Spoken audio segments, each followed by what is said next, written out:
Perkenalkan, nama saya Fren Israel dari kelas 5T7 dengan prodi D4 Teknik Informatika dengan MK Kecerdasan Buatan. Kali ini saya akan membahas yaitu forward and backward chaining. Apa itu backward chaining? Backward chaining adalah metode penalaran yang dimulai dari tujuan atau hipotesis yang ingin dibuktikan. Cara kerjanya bukan dari fakta, tapi dari hal yang mau dicapai terlebih dahulu. Sistem akan mencari aturan yang bisa menghasilkan tujuan tersebut. Kalau aturan itu masih membutuhkan kondisi tertentu, maka kondisi itu diturunkan lagi menjadi sub-goal. Sub-goal ini kemudian dicek apakah sudah sesuai dengan fakta yang ada. Prosesnya berulang terus sampai akhirnya tujuan terbukti benar atau malah gagal karena tidak ada fakta yang mendukung. Lalu kita masuk pada apa itu forward chaining. Forward chaining adalah metode penalaran yang berawal dari fakta awal, lalu fakta ini dicocokkan dengan aturan yang ada. Jika ada aturan yang sesuai, maka aturan tersebut menghasilkan fakta baru. Proses ini terus berulang sampai tidak ada aturan lagi yang bisa dipakai atau kesimpulan sudah tercapai. Nah, sekarang kita akan masuk pada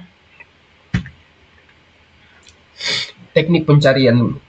Nah, untuk teknik pencarian di sini ada 3. Yang pertama yaitu depth first search, adalah DFS menelusuri cabang paling dalam terlebih dahulu sebelum kembali ke simpul sebelumnya.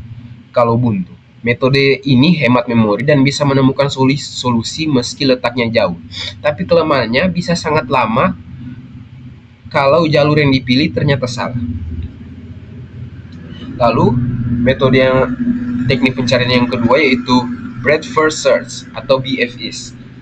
Memeriksa semua simpul pada level yang sama sebelum turun ke level berikutnya. Keunggulannya, solusi yang paling dekat pasti ditemukan, sehingga hasilnya optimal. Namun karena harus menyimpan banyak simpul sekaligus, metode ini cukup boros memori. Lalu yang ketiga yaitu best first search. Best first search menggunakan heuristik atau perkiraan untuk memilih jalur yang paling menjanjikan atau yang paling terbaik lah. Kelebihannya lebih cepat dan fokus ke jalur potensial, tapi kelemahannya hasil sangat tergantung kualitas heuristik. Kalau salah pilih bisa jadi tidak efisien. Ini adalah contoh kasusnya. Di sini kita akan menggunakan node awal yaitu Jakarta dan node ketujuan atau node goalnya yaitu ke Kediri. Ini adalah depth first search saya. Di sini untuk urutan pencariannya yaitu dari Jakarta ke Purwokerto, baru Purwokerto ke Semarang, baru dia balik lagi ke Purwokerto, baru dia cari ulang ke Surabaya, baru ke Surabaya dia balik lagi ke Purwokerto, baru dari Purwokerto dia ke Solo. Setelah ke Solo dia langsung cari ke Yogyakarta, lalu dia cek ke Bandung, tidak ada, dia balik lagi ke Yogyakarta, lalu dia ke Surabaya, lalu dia balik lagi ke Yogyakarta, lalu dia terakhir dia masuk pada Kediri, yaitu tujuan sebenarnya atau goal node-nya. Nah, penjelasannya, DFS bekerja secara mendalam terlebih dahulu. Nah, dia mencari lebih dalam, lalu jika dia mentok di paling kiri, dia akan naik lagi dan mencari ke kanan. Seperti itu. Lalu untuk poin kedua, dari Jakarta algoritmanya langsung turun ke Purwokerto, kemudian ke cabang kiri Semarang, dan terus ke bawah sampai tidak ada jalur baru. Jika buntu, DFS akan backtracking kembali ke node sebelumnya, seperti yang saya jelaskan tadi. Dia dari Semarang dia balik ke Purwokerto, lalu dia cek ulang ke Surabaya. Begitu terus jika dia buntu. Lalu yang keempat itu proses berlanjut hingga menemukan Kediri. Nah, dia berlanjut terus sampai dia mendapatkan goalnya yaitu Kediri. Lalu kelebihannya, yang pertama sederhana dan mudah diimplementasikan. Lalu yang kedua, memori kecil karena hanya menyimpan lintasan yang sedang ditelusuri. Lalu kekurangannya, tidak menjamin jarak terpendek. Lalu yang kedua, bisa tersesat jauh jika graf besar. Total jarak yang ditemukan pada depth first search ini yang dari Jakarta hingga ke Kediri melalui Purwokerto, yang kita tambahkan kilometernya adalah totalnya yaitu 3.800 km, lebih panjang. Selanjutnya kita masuk pada breadth first search. Breadth first search ini dia mencari yang paling dekat. Nah, di contoh di gambar ini, yaitu Jakarta ke Purwokerto, lalu dia ke kanan yaitu ke Solo, di Yogyakarta, baru dia Semarang, Surabaya, Solo, Yogyakarta, baru Surabaya, baru Kediri. Penjelasannya, BFS bekerja dengan menelusuri setiap level terlebih dahulu. Lalu yang kedua, dari Jakarta, algoritma akan melihat semua kota yang langsung terhubung, yaitu Purwokerto, Solo, Yogyakarta. Setelah itu, baru menelusuri semua anak dari node-node tersebut satu persatu. Lalu Kediri ditemukan di level ketiga melalui Yogyakarta, yang diberanakan oleh Yogyakarta. Lalu kelebihannya untuk best first search ini yaitu menjamin menemukan jalur terpendek dalam jumlah langkah bukan bobot. Lalu yang kedua yaitu cocok untuk graf tanpa bobot. Kekurangannya, butuh banyak memori karena menyimpan semua node di tiap level. Lalu untuk total jarak yang ditemukan dari Jakarta, Purwokerto sampai di Kediri menggunakan breadth first search ini, yaitu totalnya jika di total 3.400 km, lebih efisien dibanding DFS. Selanjutnya kita masuk pada best first search atau BFS. Urutan pencariannya itu mencari yang terbaik atau yang paling baik lah. Yes.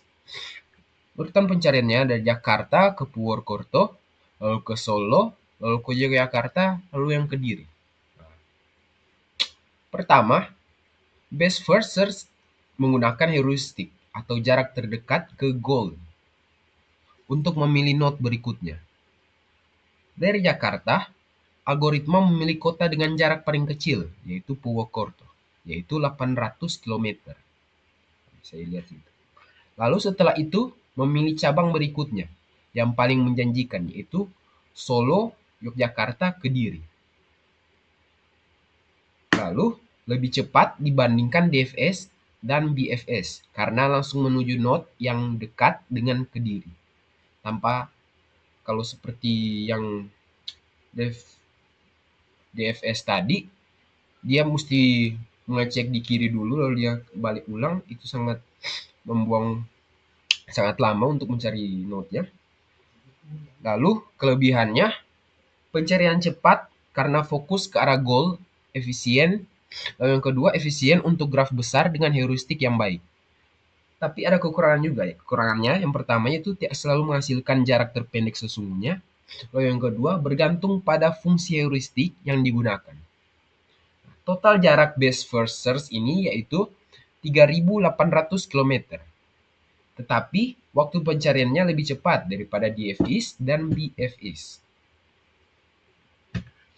Untuk kesimpulannya, berdasarkan hasil 3 metode pencarian depth first search atau DFS, breadth BFS, dan BFS, seluruh metode berhasil menemukan tujuan akhir, yaitu Kediri. Dari node awal, yaitu Jakarta. Lalu depth first search atau DFS menelusuri jalur paling dalam terlebih dahulu.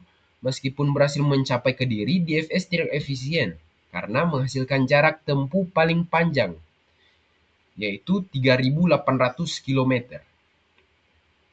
Cocok untuk eksplorasi penuh, tetapi tidak untuk pencarian jalur optimal.